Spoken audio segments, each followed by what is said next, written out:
अमन हवेली के अपराधियों को बेनकाब करने के बाद थका हुआ और विचलित महसूस कर रहा था। अदिति के अचानक गायब होने से वह उलझन में था।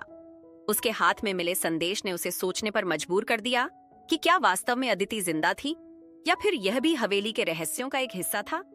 कई सवाल उसके दिमाग में घूम रहे थे। अदिति कहाँ गायब हो गई? उसका अगला कदम क्या होगा?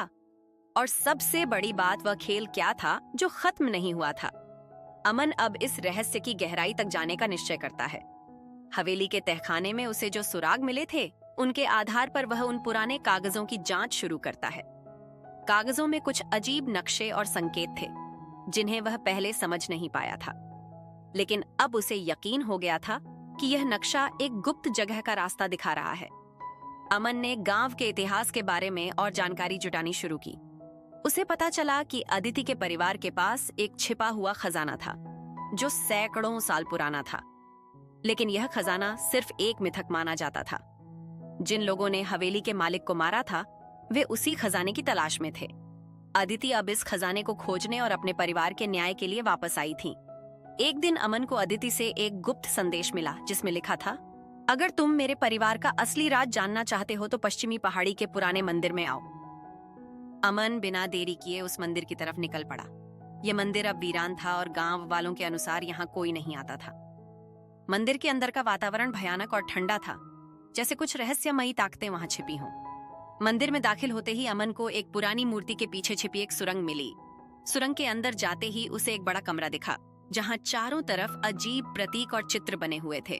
कमरे के बीचों बीच एक पत्थर की वेदी थी और उसके ऊपर एक छोटा सा लकड़ी का बक्सा रखा था। अमन ने बक्से को खोला और अंदर उसे एक प्राचीन दस्तावेज मिला।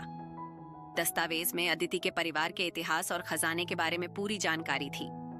लेकिन इससे पहले कि अमन कुछ और जान पाता, अचानक एक परछाई उसके पीछे आई। अदिति सामने खड़ी थी। उसकी आंखों में कुछ ऐसा था जो अमन को चौंका गया। वह अब पहले जैसी नहीं लग रही थी। उसकी आंखों में बदले की आग थी और वह बोलने लगी, यह खेल तुम्हारे सोच से भी बड़ा है। अमन, तुम्हें इस रहस्य में घसीटने का मेरा मकसद सिर्फ सच उजागर करना नहीं था, बल्कि तुम खुद इस खेल का एक हिस्सा हो। अमन ने हैरान होकर पूछा, क्या मतलब है तुम्हारा? तुमने मुझे क्यों बुलाया? अदिति ने हंसते हुए कहा, तुम्हारे पास वह है जो इस खजाने का असली दरवाजा खोल सकता है। तुम्हारा खून, तुम इस रहस्य का आखिरी हिस्सा हो और अब यह खेल खत्म होने वाला है। अमन को अब समझ आ रहा था कि वह सिर्फ एक जासूस नहीं था, बल्कि उसकी किस्मत भी इस रहस्य से जुड़ी हुई थी। अदिति की योजना कहीं ज्यादा खतरनाक और गहरी थी। वह खजाना सिर्फ सोना चांदी नहीं था, बल्कि एक प्राचीन शक्ति थी जिसे अदिति अपने परिवार की बदनामी का बदला लेने के लिए इस्तेमाल करना चाहती थी। अमन को अब अपनी और दुनिया की रक्षा के लिए इस खेल को खत्म करना था, लेकिन कैसे?